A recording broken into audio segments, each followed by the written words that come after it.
नमस्कार विद्यार्थी मित्रांनो, ABK स्मार्ट स्टडी या आपल्या यूट्यूब चॅनलवरती तुम्हा सर्वांचे पुन्हा एकदा स्वागत आहे। तर मित्रांनो, आपला महाराष्ट्र अराजपत्रित गट ब व गट क सेवा संयुक्त पूर्व परीक्षेचा दिनांक 30 एप्रिल 2023 साली झालेला आपला हा पेपर सुरू आहे। तर याचे या अगोदर आपण 3 भाग पाहिलेले आहेत, ते देखील तुम्ही पाहून घ्या।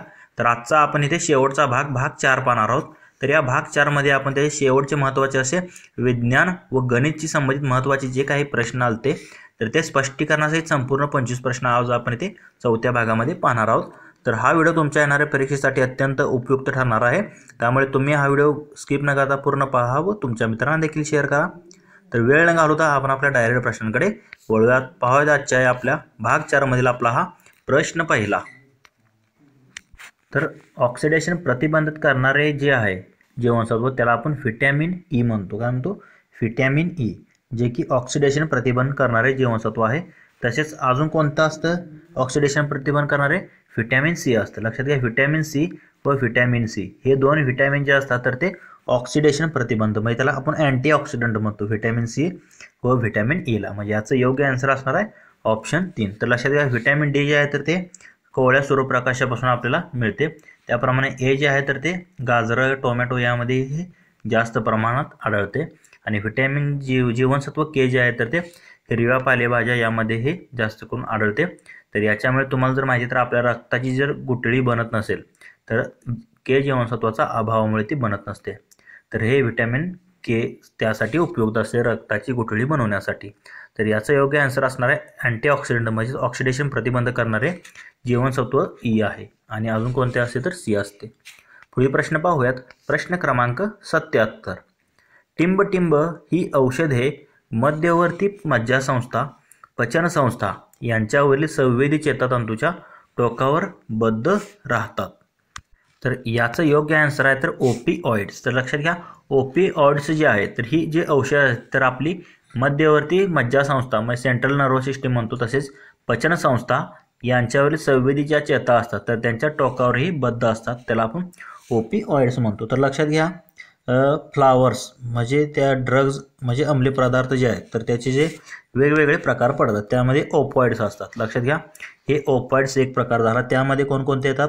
हिरोईन, मॉर्फिन या प्रकारचे जे आहेत तर ते ओपॉइड्समध्ये येतात। त्याप्रमाणे कॅनाबिनॉइड्स, कॅनाबिनॉइड्स म्हणजे काय असतं? चरस व ज्या गांजा असतात तर ते ह्या कॅनाबिनॉइड्समध्ये असतात। लक्षात घ्या, चरस व गांजा हे कॅनाबिनॉइड्समध्ये असतात। आणि तिसरं कोणतं असतं? कोका अल्कलाइड्स, हे एक तिसरा प्रकार आहे। यामध्ये कोकेन वगैरे जे आहे तर ते हे कोका अल्कलाइड्समध्ये असतात, कोकेन वगैरे। आणि ॲनाबिनॉइड्समध्ये गांजा आणि चरस हे लक्षात घ्या। आणि ओपिऑइड्समध्ये मॉर्फिन आणि हिरोईन हे ओपिऑइड्समध्ये असतं। आणि हे जे आहे तर ते आपल्या मज्जासंस्था, पचनसंस्था यांच्यावरील संवेदी चेतातंतूच्या टोकावर बद्ध असतात, त्याला आपण ओपिऑइड्स म्हणतो। ऑप्शन 2 आपलं या प्रश्नाचं योग्य आन्सर असेल। पुढील प्रश्न पाहूयात। प्रश्न क्रमांक 78। तर काय दिलं आपल्याला इथे? जर्मन सिल्वर हा मिश्र धातू खालीलपैकी कोणत्या धातूंच्या मिश्रणातून तयार होतो? तर लक्षात घ्या, आपल्याला हे म्हणजे हे एक संयोग आहे, तर हे कोणत्या धातूंच्या मिश्रणातून तयार झालेलं आपल्याला इथे दिलेलं आहे। तर लक्षात घ्या, जर्मन सिल्वर यामध्ये काय असतं? कॉपर असतं, ज्याला आपण Cu म्हणतो। त्याप्रमाणे निकेल असतं आणि झिंक असतं। कॉपर, निकेल, झिंक या तिघांच्या एकत्रित करणातून जे आहे तर ते जर्मन सिल्वर तयार होते, जे की आपल्याला ऑप्शन क्रमांक 2 मध्ये दिलं आहे। आणि तांबे, जस्त आणि कथील हे ऑप्शन 1 मध्ये जे तुम्हाला दिले तर त्याला आपण काय म्हणतो? तर त्याला आपण तांबे, जस्त आणि कथील हे असतं, त्याला आपण गन मेटल म्हणतो। काय म्हणतो? Gun metal. आणि कॉपर, झिंक 3 मध्ये तुम्हाला दिले, Cu आणि Zn म्हणजे कॉपर, झिंक त्याला आपण ब्रॉन्झ म्हणतो। ब्रॉन्झ मेटल तुमचं जे कास्य धातू असतो कास्याचा त्याला कॉपर, झिंक याचं मिश्रण असतं। आणि कॉपर टिन ज्याला आपण ब्रास म्हणतो, 4 मध्ये तुम्हाला दिलेलं आहे कॉपर टिन म्हणजे CuSn, कॉपर टिनचं मिक्सचर असतं त्याला आपण काय म्हणतो? ब्रास म्हणतो। आणि कॉपर झिंकला त्याला आपण ब्रॉन्झ म्हणतो। आणि 1 नंबरमध्ये जे दिले Cu, Zn हे गन मेटल आहे। आणि आपले आन्सर जे आहे तर ते जर्मन सिल्वर, कॉपर, झिंक आणि निकेल, ऑप्शन 2 याचं योग्य आन्सर असेल। पुढील प्रश्न पाहूयात। प्रश्न क्रमांक 79। ॲस्पिरिन्सचे रासायनिक नाव टिंबटिंब आहे।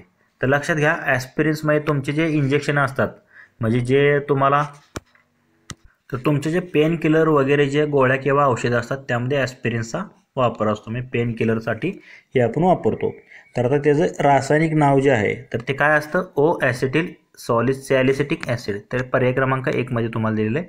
त्याला आपण काय म्हणतो, सॅलिसिलिक ॲसिड म्हणतो. काय म्हणतो, ओ ॲसेटिल सॅलिसिटिक ॲसिड म्हणतात. तर जे तुमच्या जे काही पेन किलर जे असतात तर त्यामध्ये हे आपण ॲस्पिरिन्स वापरतो. ओ ॲसेटिल सॅलिसिलिक ॲसिड ज्याला म्हणतात. पुढील प्रश्न पाहूयात. प्रश्न क्रमांक 80. कठीण आणि मृदू आम्ल आणि अल्कली या संज्ञा कोणी शोधल्या? म्हणजे आम्ल म्हणजे काय, ॲसिड आणि बेस ज्याला म्हणतो. म्हणजे स्ट्रॉंग ॲसिड आणि स्ट्रॉंग बेस हे जे आहे तर हे तर पियर्सन यांनी शोधलेलं. लक्षात घ्या, पियर्सन यांनी हे कठीण आम्ल आणि मृदू आम्ल हे अल्कली किंवा मृदू आम्ल आणि अल्कली या संज्ञा ज्या आहेत तर त्या पियर्सन यांनी शोधलेल्या. ऑप्शन 3 आपलं या प्रश्नाचं योग्य आन्सर असणार आहे. तर आता इथून पुढचे जे 20 प्रश्न आहेत तर ते लक्षात घ्या, महत्त्वाचे असे 20 प्रश्न गणितावरती आधारित आहेत. तर असेच प्रश्न तुमच्या येणाऱ्या कंबाईनमध्ये असण्याची शक्यता आहे, त्यामुळे काळजीपूर्वक पूर्ण पहा. तसेच याची जर PDF तुम्हाला हवी असेल तर आपले टेलिग्राम चॅनलसुद्धा आहे, त्याची लिंक तुम्हाला डिस्क्रिप्शन बॉक्समध्ये भेटून जाईल. तिथे तुम्ही टेलिग्राम चॅनल जॉईन करा व याची फ्रीमध्ये PDF देखील मिळवा.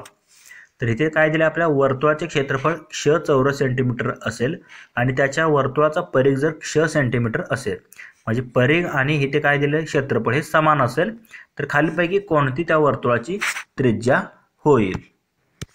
तर लक्षात घ्या, आपल्याला काय दिले, वर्तुळाचा परिघ बरोबर वर्तुळाचे क्षेत्रफळ दिलेलं आहे. वर्तुळाचा परिघ बरोबर काय असतं, 2πr आणि वर्तुळाचे क्षेत्रफळ बरोबर असतं πr वर्ग. म्हणजे इथे पायला हे पाय कट झालं, इकडे राहिलं हे आरला हे एक आर कट झालं, म्हणजे काय राहिलं, आर बरोबर किती राहिलं 2. म्हणजे त्रिज्या किती असणार आहे, 2 असणार आहे. म्हणजे परिघ आणि क्षेत्रफळ जर समान असेल तर त्या वर्तुळाची त्रिज्या जी आहे तर ती 2 असते. तर 2 सेंटीमीटर तुम्हाला पर्याय क्रमांक 2 मध्ये दिलेला आहे. तेच आपल्या या प्रश्नाचं योग्य आन्सर असेल.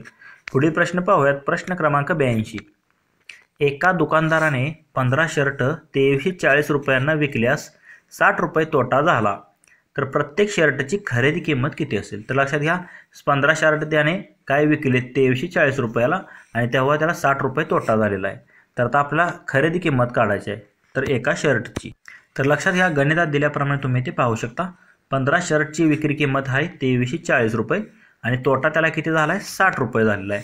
मग 15 शर्टची खरेदी किंमत काय असते, तर खरेदी किंमत म्हणजे काय, विक्री किंमत अधिक तोटा.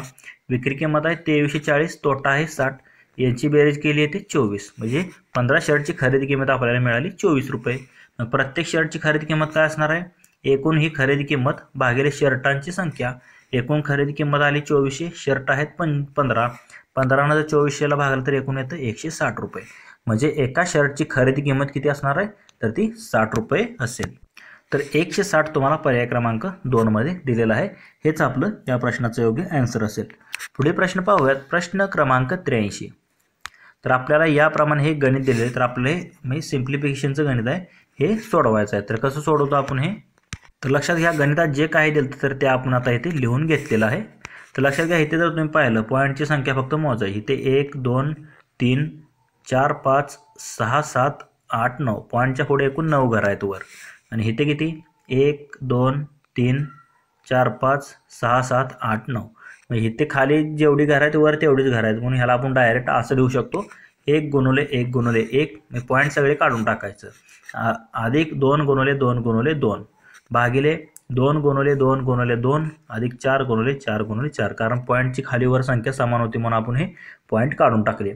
तर 1 चा घन 1 अधिक 2 चा घन 8 भागिले 2 चा घन 8 अधिक 4 चा घन 64. 8 आणि किती येतं 9 आणि 64 8 72. 9 1 9 9 8 72. 1/8. म्हणजे हे जर तुम्ही जर सॉल्व केलं तर पॉईंटमध्ये येतं. पॉईंट 8 1 8 भाग लागला, उरले 2 वरून घेतले 0, 8 2 16, उरले 4 वरून घेतले 0, 8 5 40. 0.125. 1/8 म्हणजेच 0.125 या प्रश्नाचं योग्य आन्सर असेल. तर हे तुम्हाला पर्याय क्रमांक 2 मध्ये दिलेलं आहे, तेच आपलं योग्य आन्सर असेल. पुढे प्रश्न पाहूयात. प्रश्न क्रमांक 84. 3 व्यक्तींच्या आजच्या वयाची बेरीज 72 वर्षे आहे. 7 वर्षापूर्वी त्यांच्या वयाचे गुणोत्तर 4 6 7 असेल असे होते, तर त्यांचे आजचे वय किती? म्हणजे आपल्याला आजच्या तिघांच्या वयाची बेरीज दिली आहे 72 आणि 7 वर्षापूर्वीचं गुणोत्तर दिले 4 6 7 वर्ष आहे. तर आपल्याला काय करायचं, आजच्या तिघांचं वय काढायचं आहे. तर गणितात दिल्याप्रमाणे तुम्ही ते पाहू शकता. काय दिले, 3 व्यक्तींच्या आजच्या वयाची बेरीज आपल्याला 72 वर्षे दिलेली आहे. 7 वर्षापूर्वी त्यांच्या वयाचे गुणोत्तर 4, 6, 7 या प्रमाणात होते. तर लक्षात घ्या त्यांची जर वय जर आपण x प्रमाणात जर घेतली तर पहिल्या व्यक्तीचं वय हे 4x होईल, दुसऱ्या व्यक्तीचं 6x आणि तिसऱ्याचं 7x या प्रमाणात आपण मानले. आता त्यांचे आजचे वय काय असणार आहे?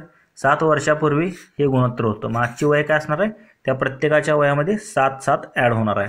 म्हणजे ह्याचं 4x अधिक 7 होईल, ह्याचं 6x अधिक 7 होईल आणि ह्याचं 7x अधिक 7 होईल. म्हणजे आजच्या तिघांच्या वयाची बेरीज आपल्याला दिलेली आहे 72. म्हणजे असं आपण लिहू शकतो की 4x अधिक 7 अधिक 6x अधिक 7 अधिक 7x अधिक 7 बरोबर 72. ह्या x सर्वांची जर बेरीज केली तर हे 17x आणि हे 7 त्रिक 21 बरोबर हे 72. तर मग 17x बरोबर काय होणार? हे 72 मधून हे 21 तिकडे गेल्यावर वजा होईल, 72 वजा 21. 17x बरोबर 72 मधून 21 गेले राहतात 51. मग x बरोबर काय होणार? हे 51ला हे 17 इकडे भागाकारात जाईल. x ही किंमत आली 17 त्रिक 51 म्हणजे 3 आली. मग त्यांची वय काय असणार आहेत आजची? पहिल्याचं आहे 4x अधिक 7 म्हणजे पहिल्याचं वय आहे 4x अधिक 7 म्हणजे 4 गुणिले 3 अधिक 7 म्हणजे 4 ते 12 7 19 वर्षे. दुसऱ्याचं आहे 6x अधिक 7 म्हणजे 6 गुणिले 3 अधिक 7 म्हणजे 25 वर्ष. 6 त्रिक 18 7 25 आणि तिसऱ्याचं आहे 7x अधिक 7 म्हणजे 7 त्रिक 21 अधिक 7 28 म्हणजे 19 25 आणि 28 हे तिघांची वये असणार आहेत.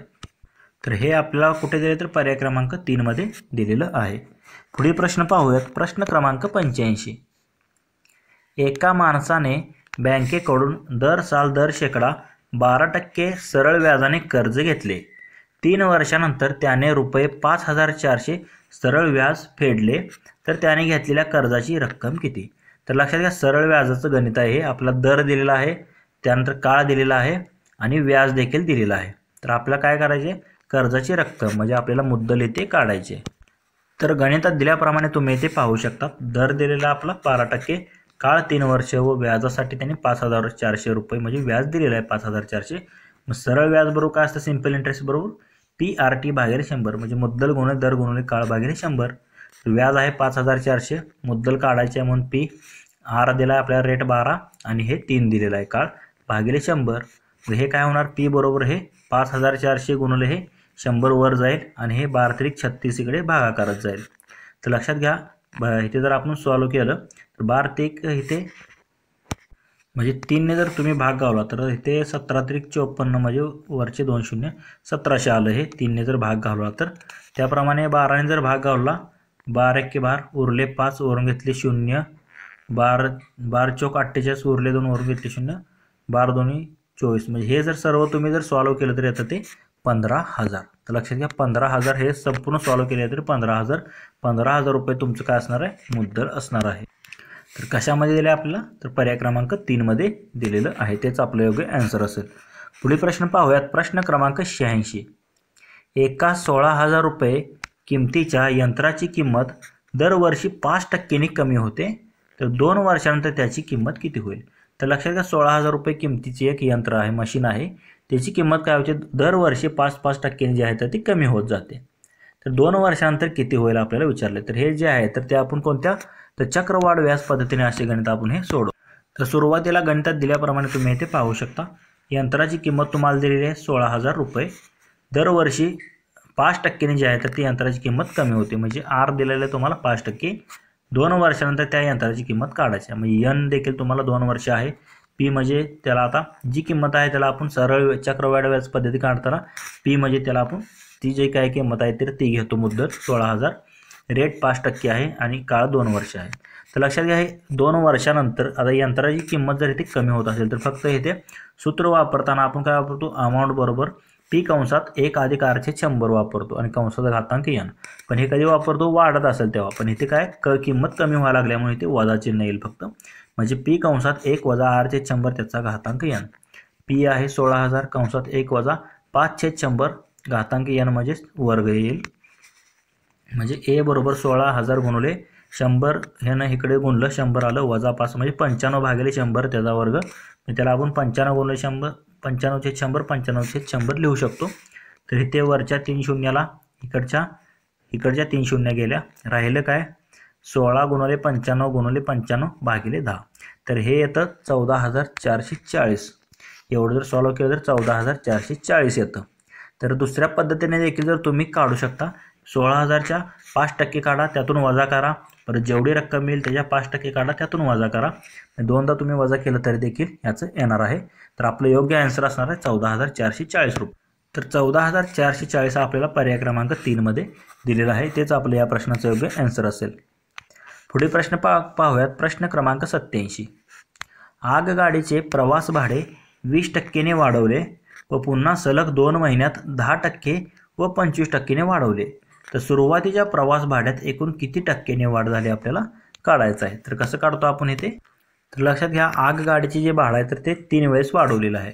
आपण काय करायचं, आगगाडीचे भाडे जे आहे तर ते 100 रुपये आहे असं आपण मानू. सुरुवातीला 100 रुपये भाडं होतं. आता 100 रुपयामध्ये काय झालं, 20% भाडे वाढले पहिल्यांदा. मग 100च्या मध्ये 20% वाढ म्हणजे 100 अधिक 100च्या 20% म्हणजे किती येतं, 20 येतं. म्हणजे 120 रुपये झालं 20% वाढल्यानंतर. परत काय झाले, 10% अजून वाढले. म्हणजे 120 मध्ये 10% अजून वाढ झाली. म्हणजे 120 अधिक 120 गुणिले 10 भागिले 100 म्हणजे हे जर सॉल्व्ह केलं तर ते किती येतं, हे 2 शून्याला 2 शून्य गेला राहिलं किती 12. म्हणजे 120 आणि 12 किती, नंतर 10% वाढवल्यावर ते झालं 132 रुपये. आणि परत अजून त्यामध्ये तिसऱ्यांदा 25% वाढवले. म्हणजे ह्या 132 मध्ये 25% वाढवले. म्हणजे 132 अधिक 132 गुणिले 25 भागिले 100. 25 एक्के 25, 25 चौक 100. 132 भागिले 4 जर केलं तर ते येतं 4 ते 12, 1 उरले म्हणजे 4 8 32, ते येतं 38. यांची जर ते येतं 33. आणि 33 आणि हे 132 यांची जर बेरीज केली तर येते 165 रुपये. मग सुरुवातीला किंमत किती होती आपली, 100 रुपये. आणि आता किती झाली, 65 रुपये. मग 100 रुपयाला 65 रुपये, मग 100ला 65 वाढलं म्हणजे किती, 65% वाढ झाली असं म्हणतो. म्हणजे एकूण वाढ किती, 165 वजा 100 म्हणजे एकूण 65% जे आहे तर ते भाडं वाढलं असं आपल्याला म्हणता येईल. म्हणजेच तर इथे 65% आपल्याला पर्याय क्रमांक 1 मध्ये दिलेलं आहे. तेच आपल्या या प्रश्नाचं योग्य आन्सर असेल. पुढे प्रश्न पाहूयात. प्रश्न क्रमांक 88. तर आपल्याला सरळ रूप द्यायचं, तर हे गणित सोडवायचं आहे. तर हे काय दिले तर ते आपण इथे लिहून घेऊयात. तर गणितात दिल्याप्रमाणे जे काय आहे तर ते आपण इथे लिहून घेतलेलं आहे. तर -2 - 3. तर आता -2 आणि -3 किती, -5 होतात. गुणुले 5 अधिक 3 किती, 8. भागिलेला भागिले -2 - 3 म्हणजे -5. आता हे वजा काय होणार, इथे अधिक होणार. आणि खाली काय, -6 - 4 म्हणजे हे -10 भागिले -7 - 5 म्हणजे -12. हे देखील वजा भागिले वजा म्हणजे अधिक होतं. म्हणजे हे काय होणार, 5 गुणिले 8 भागिले 5. म्हणजे कसं लिहू शकतो आपण याला, तर हे 5 भागाकार आहे म्हणून हे 5ला 5 कट झाले. वर काय राहिले, फक्त 8 राहिले. आणि खाली 10 भागिले 12 आहे. म्हणजे हे खालचं 12 वर जाणार. म्हणजे 8 भागिले 10 भागिले 12 आहे तर ते गुणिले 12 होईल. म्हणजे 12 8 96 भागिले हे 10. 96 भागिले 10 म्हणजे किती आलं, 9.6. म्हणजे 9.6 याचं योग्य आन्सर असणार आहे. तर 9.6 तुम्हाला पर्याय क्रमांक 4 मध्ये दिलेला आहे.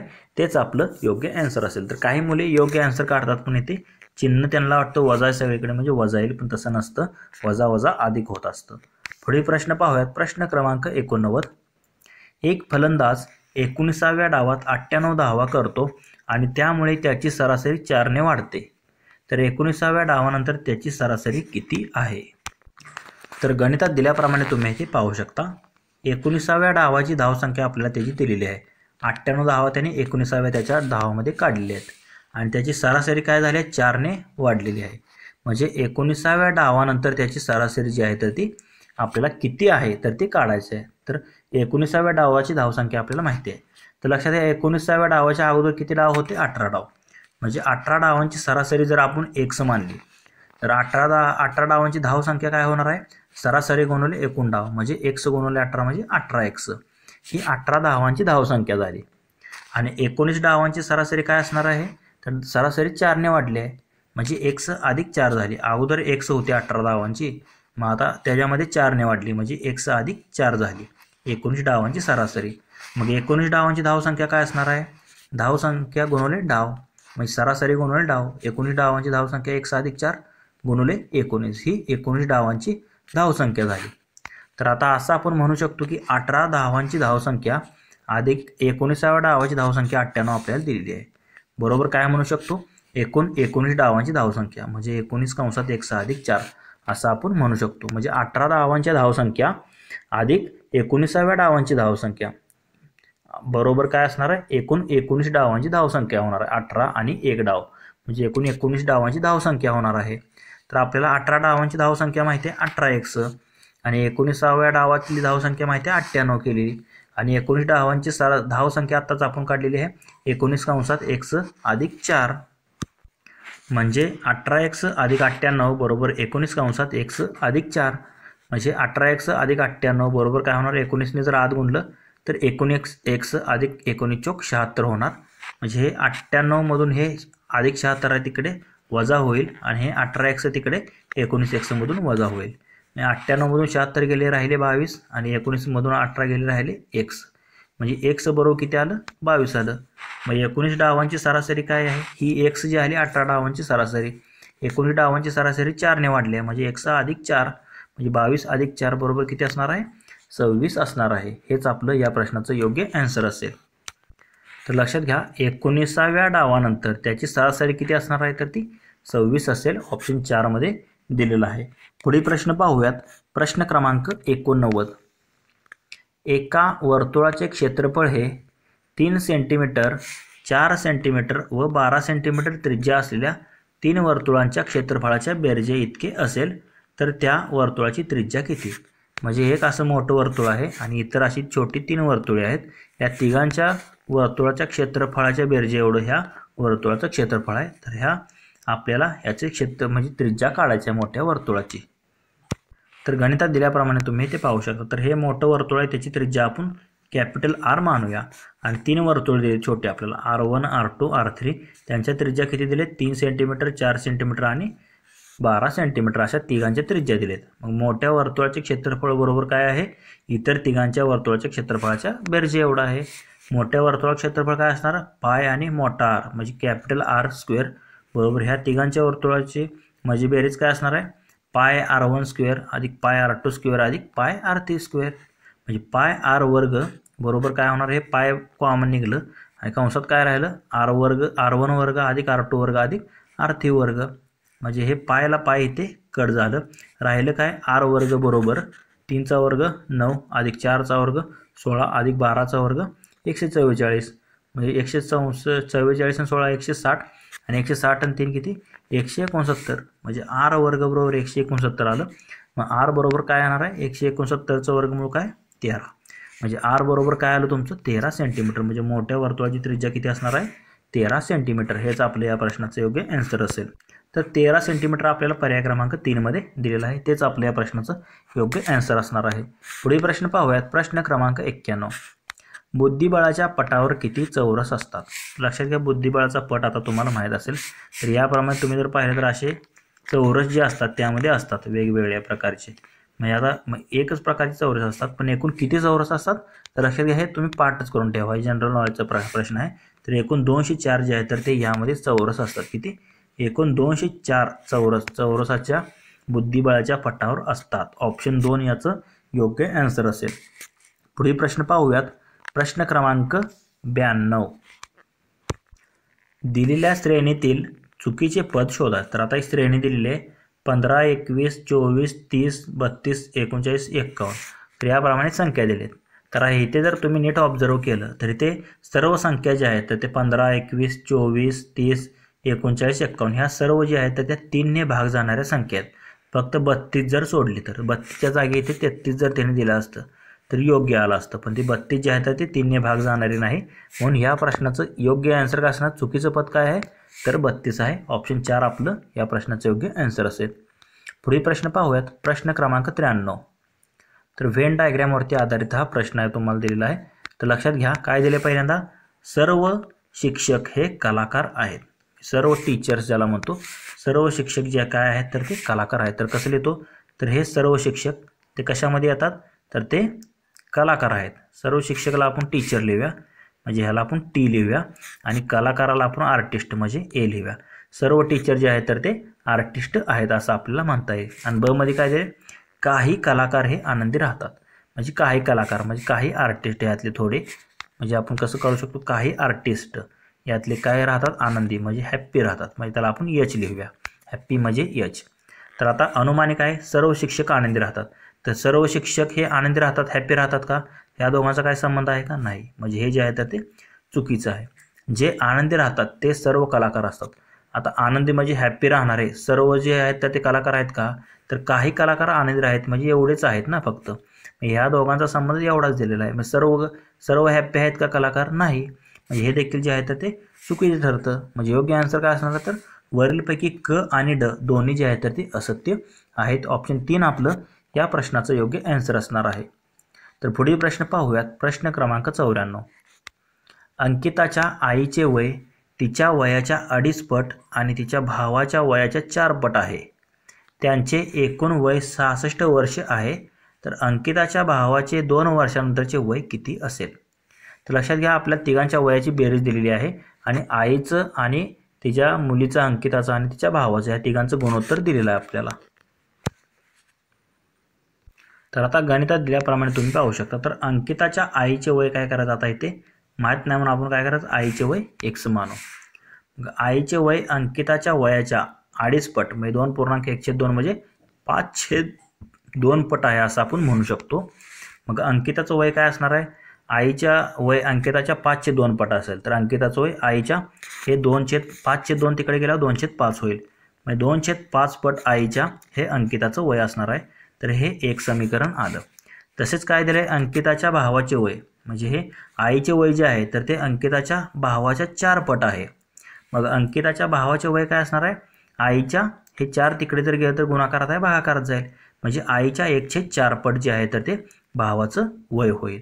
आता तिघांच्या वयाची बेरीज आपल्याला दिलेली आहे 66 वर्ष आहे. म्हणजे अंकिताचं वय हे 2/5x अधिक भावाचे आत्ताच आपण काढलं आईच्या 1/4 पट आहे म्हणजे 1/4x आणि आईचं वय x बरोबर 66 आपल्याला असं दिलेलं आहे एवढं. म्हणजे हे तर जर तुम्ही लसावी जर काढला तर 5 चौक किती 20 होतो. इथे छेद 1 असतो 5 चौक 20. 20ला जर 5 भागलं 5 चौक 20 आणि 4 2 हे किती हे 8x होईल आणि हे 4 पंचे 20 म्हणजे हे 5x होईल आणि हे 20x होईल भागिले हे 20 बरोबर 66. 20 आणि 5 25 आणि 8 किती 33. 33x बरोबर हे 20 गुणिले हे 66 तिकडे गुणाकारात जाईल. 66ला गुणाकारात जाईल 20. 66 गुणिले 20 होईल आणि हे 33x. x बरोबर काय होणार 66 गुणिले 20 भागिले हे 33 तिकडे भागाकारात जाईल. 33 1 33 33 2 66 आणि 20 2 किती 40. म्हणजे x बरोबर तुम्हाला इथे मिळालेलं आहे 40.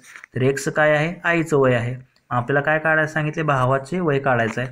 भावाचे वय काय आईच्या 1/4 पट 40 भागिले 4 10 वर्ष काय आलं तुमच्या भावाचं वय आलं. 4 10 40 अंकिताच्या भावाचं वय 10 वर्ष आलं. पण आपल्याला भावाचं 2 वर्षानंतरचं वय विचारले. मग 2 वर्षानंतर किती होणार आहे 10 अधिक 2 म्हणजे 12 वर्ष होईल. 2 वर्षानंतर अंकिताच्या भावाचे वय 12 वर्ष होईल. हेच आपल्या या प्रश्नाचं योग्य आन्सर असेल. तर 12 वर्ष कशामध्ये दिले ऑप्शन 3 मध्ये दिलेलं आहे. हेच आपलं योग्य आन्सर असेल. पुढे प्रश्न पाहूयात. प्रश्न क्रमांक 95. खाली दिलेल्या माहितीचा काळजीपूर्वक अभ्यास करा व प्रश्नांची उत्तरे द्या. तर आता ABCDEF आणि G एका भिंतीवर बसलेले आहेत व त्यांची सर्वांची तोंडे जी आहेत तर ती पूर्व दिशेला आहेत. म्हणजे पूर्व म्हणजे ह्या दिशेला आहेत. अशी किती जण बसलेले अशी 7 जण हे बसलेले आहेत इकडे पूर्व दिशेला तोंड करून. C हा Dच्या तात्काळ उजवीकडे आहे. Dच्या लगेच उजवीकडे कोण आहे C आहे. B हा अगदी टोकाला आहे व त्याची शेजारी E आहे. म्हणजे B कोणत्या तरी एका टोकाला आहे आणि त्याचा शेजारी E आहे. G हा E आणि F च्या मध्यात आहे. D हा दक्षिणेकडून टोकापासून तिसऱ्या स्थानावर आहे. म्हणजे दक्षिण म्हणजे ही बाजू इकडून तिसऱ्या स्थानावर कोण आहे तर D आहे. तर G च्या उजवीकडे कोण बसले आपल्याला काढायचं आहे. तर आता ह्याप्रमाणे दिल्याप्रमाणे आपल्याला योग्य क्रम काढावा लागेल. तर लक्षात घ्या गणितात दिल्याप्रमाणे आपण हा योग्य क्रम काढलेला आहे. तर कसा काढला आहे ते तुम्ही पाहू शकता. तर आपल्याला सर्वांचे तोंड पूर्वेकडे आला आहे म्हणून आपण सर्व पूर्वेकडे बाण दाखवले 7 जणांचे. तर C हा Dच्या तात्काळ उजवीकडे असं आपल्याला दिलेलं आहे. तर शेवटचं वाक्य बघा D हा दक्षिणेकडून तिसरा आहे. दक्षिणेकडून इकडची दिशा आहे इकडून तिसरा जर म्हणलं तर D हा तुमचा इथे येणार आहे खालून तिसऱ्या नंबरला. B हा अगदी टोकाला आहे व त्याच्या शेजारी E आहे. म्हणजे B इकडे जर तुम्ही टोकाला घेतला आणि त्याच्या शेजारी हा E आला. G हा E आणि F च्या मध्ये आहे. तर लक्षात घ्या G इथे जर काढला तर E इथे वर आहे आणि मग खाली कोण असणार आहे त्याच्या F. मग E आणि F च्या मध्ये आहे तर इथे D आला. राहिलेल्या 2 जागा आहेत तर त्याबद्दल आपल्याला काय दिलं नाही C किंवा A किंवा A किंवा C. तर आपल्याला काय म्हणले G च्या उजवीकडे कोण बसला आहे. तर लक्षात घ्या इथे जर तुम्ही पाहिलं G जी कुठे आहे तर इथे तुम्हाला जी दिसत आहे. जीच्या उजवीकडे पाहिलं त्याचं जर तोंड इकडे असेल तर उजवा हात त्याचा इकडे दक्षिण दिशेला असणार. म्हणजे जीच्या उजव्याकडे कोण बसलेला आहे तर इथे तुम्हाला यफ दिसत आहे. जीच्या उजवीकडे कोण बसलेला आहे तर यफ बसला आहे. खालचं तुम्हाला माहीत नसलं तरी चालेल, एची आणि सीची जागा. इथेच तुमचं आन्सर मिळून जातं. जीच्या उजवीकडे यफ हा बसला आहे. म्हणजेच तर लक्षात घ्या, यफ हे जे आहे तर ते ऑप्शन 4 मध्ये आपल्याला आन्सर दिले, तेच आपलं योग्य आन्सर असणार आहे. पुढील प्रश्न पाहूयात. प्रश्न क्रमांक 96. जर 2016 या वर्षी आंतरराष्ट्रीय योग दिन मंगळवारी असेल तर त्याच वर्षी राष्ट्रीय विज्ञान दिन कोणत्या वारी असेल? तर आता एका प्रश्नामध्ये त्यांनी डबल प्रश्न विचारले. लक्षात घ्या, आता तुम्हाला आंतरराष्ट्रीय योग दिन माहिती आहे 21 जूनला, हे माहीत असणं गरजेचं आहे, जनरल नॉलेज तुम्हाला, तरच तुम्ही हा प्रश्न सोडणार आहे. 21 जूनला आंतरराष्ट्रीय योग दिन असतो आणि राष्ट्रीय विज्ञान दिन आपला कधी असतो? 28 फेब्रुवारीला असतो. लक्षात घ्या. तर आता ह्या दोघांमध्ये आपल्याला 21 जूनचा दिवस दिला आहे मंगळवार, तर आपल्याला मागे जायचं 28 फेब्रुवारी त्याच वर्षामध्ये, म्हणजे विज्ञान दिन दिवशी कोणता वार असेल. आणि हे 2016 लीप वर्ष हे देखील लक्षात घ्या, फेब्रुवारीचे 29 दिवस असणार आहेत.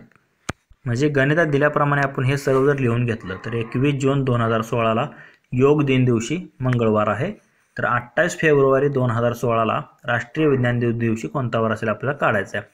तर लक्षात घ्या, आता आपल्याला मागे जावं लागेल. आता 21 जूनचा दिवस माहिती आहे मंगळवार, म्हणजे राहिले किती? 21 मधून एक गेला, राहिले 20, म्हणजे जूनचे 20 दिवस. त्याप्रमाणे मेचे 31 म्हणजे ते आपण 3 दिवस पकडतो, कारण 28च्या पुढे 3 दिवस. एप्रिलचे 30 दिवस म्हणजे 28च्या पुढे 2 दिवस, म्हणजे 2 दिवस पकडतो. मार्चचे 31 म्हणजे इथे देखील आपण 3 दिवस पकडणार. आणि फेब्रुवारी आता 29 तारीख आहे, आपल्याला 28 फेब्रुवारीपर्यंत जात आहे, म्हणजे 29 आणि 28 हे 2 दिवस झाले. या सर्वांची जर दिवसांची बेरीज केली तर ती 30 दिवस येते. मग 30 दिवस आपल्याला मागे जायचं आहे. 30 दिवस म्हणजे 30 भागिले 7 जर केलं तर 7 चौक 28, उरले 2, 2 छेद 7, बाकी उरते 2. मग 2 दिवस परत आपल्याला मागे जावे लागेल. 2 दिवस मागे, पण कशाच्या मागे? मंगळवारच्या मागे. मंगळवारी आपल्याला माहिती आहे 21 जूनला योग दिन मंगळवार आहे, तर मंगळवारच्या मागे 2 दिवस जर तुम्ही गेला तर कोणता वार असणार आहे? रविवार असणार आहे. हेच आपलं या प्रश्नाचं योग्य आन्सर असेल. तर राष्ट्रीय विज्ञान दिन जो आहे तर तो रविवारी असणार आहे. पर्याय क्रमांक 3 मध्ये आपल्याला दिलेला आहे. हेच आपलं या प्रश्नाचं योग्य आन्सर असणार आहे. पुढील प्रश्न पाहूयात. प्रश्न क्रमांक 97. जर 4, 5, 8, 13, 14, 17, 23 टिंबटिंब ही मालिका अशी सुरू ठेवली तर खालीलपैकी कोणती संख्या ही मालिकेची राहणार नाही? म्हणजे 31, 32, 33, 35 या संख्या दिलेल्या आहेत. तर आता इथे जर तुम्ही नीट पाहिलं तर 4 आणि 5 मध्ये तुम्हाला किती? 1चा फरक दिसतोय. 5 आणि 8 मध्ये 3चा फरक दिसतोय. 8 आणि 13 मध्ये 5चा फरक दिसतोय. परत 13 आणि 14 मध्ये 1चा फरक दिसतोय. 14 आणि 17 मध्ये 3चा फरक दिसतोय. 17 आणि 22 मध्ये 5चा फरक दिसतोय. म्हणजे 1, 3, 5, 1, 3, 5 असा फरक वाढत चालला आहे. 22 नंतर पुढे काय येणार आहे? 23 येणार आहे, कारण 1चा फरक आहे. परत 3चा फरक म्हणजे 23 आणि 3 पुढे किती आलं? 26 आलं. पुढे 5चा फरक म्हणजे 26 आणि 5 किती आलं? 31 आलं. म्हणजे 31 ही संख्या येणार आहे यामध्ये. आता लक्षात घ्या 31 आलं. आता 31 नंतर परत फरक 1 आहे, पुढची संख्या येणार आहे 32. 32 मध्ये परत 3चा फरक आहे, पुढची संख्या येणार आहे 35. आणि 35 मध्ये 5 जर केलं तर 40. म्हणजे 31, 32, 35 या संख्या येतात दिलेल्या पर्यायापैकी. जर तुम्ही पाहिलं तर 31 येते, 32 येते, 35 येते, पण 33 येते का? नाही येत. म्हणून हेच आपलं या प्रश्नाचं योग्य आन्सर असणार आहे. तर 33 ही संख्या या मालिकेची नसणार आहे. ऑप्शन 3 याचं योग्य आन्सर असेल. पुढील प्रश्न पाहूयात. प्रश्न क्रमांक 98. तर काय दिले इथे? जर UNIDENTIFIED या शब्दाची सर्व अक्षरे वर्ण मालिकेनुसार लागली असतील, म्हणजे अल्फाबेटिकल ऑर्डर प्रमाणे जर तुम्ही लावली आहेत तर किती अक्षरांची स्थिती अपरावर्तित राहील? म्हणजे आहे असेच अक्षरांची स्थिती राहील, अशी किती अक्षरे येतील आपल्याला काढायचं आहे. तर त्या अगोदर आपल्याला हे जे आहे तर ते अल्फाबेटिकल ऑर्डर प्रमाणे यांचे लावावं लागेल क्रम. तर गणितात दिल्याप्रमाणे आपण हा शब्द इथे लिहून घेतला आहे. लक्षात घ्या, या वर्णमालेनुसार जर आपण क्रम जर लावला तर DD, EEF, III, NNTU याप्रमाणे हे सर्व अक्षरे यांचा क्रम लागतो. हेच जर अक्षरे यांच्या खाली जर तुम्ही लिहिली याप्रमाणे तर लक्षात घ्या फक्त एकच अक्षर येतं इथं I. तर ह्या आयच्या खाली आय येतं, असं एकच अक्षर आहे. बाकी जर तुम्ही सर्व पाहिली तर कोणतंच अक्षर म्हणजे प्रत्येकाची जागा बदललेली, फक्त एकाच अक्षराची म्हणजे सेम राहते. म्हणजे आपलं योग्य आन्सर काय असणार आहे? तर फक्त एकच अक्षर जे आहे तर ते अपरावर्तित राहणार आहे. फक्त एकच हे अक्षर आय. तर एकच अक्षर म्हणजे पर्याय क्रमांक 1 मध्ये दिलेलं आहे, तेच आपलं योग्य आन्सर असेल. पुढील प्रश्न पाहूयात. प्रश्न क्रमांक 99. सानवी पूर्वेकडे काही अंतर चालत जाते. तर दिशावरती आधारित प्रश्न आहे, लक्षात घ्या. तर सानवी लक्षात घ्या, आपण इथं असं समजूया. तर म्हणजे याप्रमाणे इथे सानवी आहे असं आपण लक्षात घेऊया. तर काय, ती काही अंतर चालत जाते पूर्वेकडे, म्हणजे ह्या दिशेने काही अंतर ती चालत जाते. ती तिच्या डाव्या बाजूला 90 अंशात वळते. तर डावी बाजू तिची ही असणार आहे, म्हणजे वरती. तर ह्या डाव्या बाजूत ती वळते आणि नंतर 50 मीटर चालते, म्हणजे इकडे वळते आणि हे 50 मीटर जे आहे तर ते चालत जाते. आता ती तिच्या उजव्या बाजूला 135 अंशात वळते. 135 अंशात म्हणजे काय, तिचे तोंड आता इकडे आहे सध्याला. 90 अंश वळल्यावर इकडे होणार, 35 वळल्यावर ह्या बाजूला तिचे तोंड आलेलं आहे, म्हणजे ह्या आग्नेय दिशेला तिचं तोंड झालेलं आहे. 135 मध्ये ती जर वळली तर तिथून आणि 15 मीटर चालत जाते, म्हणजे इथे वळते आणि इथे 15 मीटर चालत जाते आणि या ठिकाणी येऊन पोचते. तर तिच्या डाव्या बाजूला कोणती दिशा, आता तिचं तोंड जर ह्या दिशेला असेल, कोणती दिशा आहे ही, तर आग्नेय दिशेला असेल, तर तिच्या डाव्या हाताची दिशा कोणती दर्शवत असेल, म्हणजे इकडची दिशा आपल्याला विचारली. डावा हात तिचा इकडे असणार आहे, तर कोणती दिशा असते, तर ती ईशान्य दिशा असते. लक्षात घ्या. ईशान्य दिशा कशामध्ये दिली आपल्याला, तर पर्याय क्रमांक 1 मध्ये दिलेलं आहे. तेच आपलं या प्रश्नाचं योग्य आन्सर असणार आहे. तर मित्रांनो, आपला या पेपरमधील हा शेवटचा गणिताचा प्रश्न आहे, म्हणजे प्रश्न क्रमांक 100 आहे हा. तर लक्षात घ्या, व्हेन डायग्रामवरती आधारित हा प्रश्न आहे. तर आता या प्रकारची व्हेन डायग्राम आपल्याला दिलेली आहे. तर कोणता पर्याय वेन आकृतीत अचूकपणे दर्शवतो. तर पहिला काय तर इतिहास, भूगोल, नागरिकशास्त्र. मग इथे जर तुम्ही जर ठेवला तर इतिहासाचा व नागरिकशास्त्र विषय आहे, कारण 3 विषय वेगवेगळे आहेत, तर एकमेकात गुंतलेत का नाही, हे तर विषय कट होतो. कप, चहा, बशी हे कपात म्हणजे बशीमध्ये, बशीवर कप ठेवतो, कपात चहा होतो, तर हे देखील येणार आहे. भारत, आशिया, युरोप, म्हणजे आशियामध्ये आत भारत येतो, म्हणजे आतमध्ये वर्तुळ कुठला दिला आहे का नाही दिला, हा देखील पर्याय कट झाला. म्हणजे पर्याय कट करून तुम्ही याचा आन्सर काढू शकता. राहतो एकच पर्याय, फुले सुवासिक पांढरा. तर ही फुले आहेत, त्यातली काही सुवासिक आहेत आणि काही पांढरी आहेत, म्हणजे असं आपण म्हणू शकतो या आकृतीद्वारे. म्हणून पर्याय क्रमांक 3 जो आहे तर ह्या प्रश्नाचं योग्य आन्सर असणार आहे. फुले सुवासिक व पांढरा हे या योग्य व्हेन डायग्राममध्ये आपल्याला दाखवता येईल. ऑप्शन 3 आपल्या या प्रश्नाचं योग्य आन्सर असेल. तर मित्रांनो, आपला MPSC कंबाईनचा दिनांक म्हणजे गट ब व गट क सेवा संयुक्त पूर्व परीक्षेचा 30 एप्रिल 2023 साली झाला, म्हणजे गेल्याच वर्षी झालेला आपला हा पेपर सुरू होता. तर याचे संपूर्ण प्रश्न जे आहेत तर ते आज आपण ते स्पष्टीकरणासहित पाहिलेले आहेत. जर तुम्हाला या प्रश्नामध्ये कोणती शंका वाटत असेल तर कमेंट करून नक्की सांगा. तसेच हा जर व्हिडिओ आवडला असेल तर लाईक करा व तुमच्या मित्रांना देखील शेअर करा. व असेच जर नवनवीन व्हिडिओ तुम्हाला हवे असतील तर आपले YouTube channel ABK smart study subscribe करा व समोरील बेल आयकॉनवर प्रेस करा. धन्यवाद मित्रांनो. जय हिंद, जय महाराष्ट्र.